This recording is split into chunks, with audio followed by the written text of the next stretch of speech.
बिस्मिल्लाहिर्रहमानिर्रहीम। सही बुखारी हदीस नंबर 400।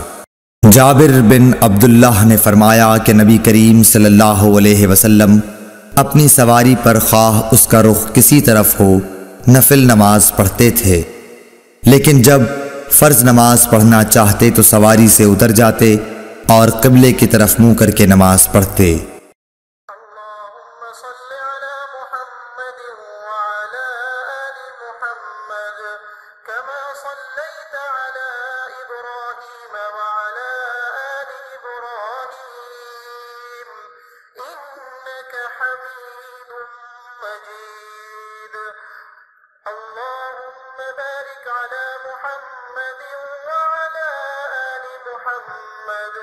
كما باركت على إبراهيم وعلى آل إبراهيم إنك حميد مجيد।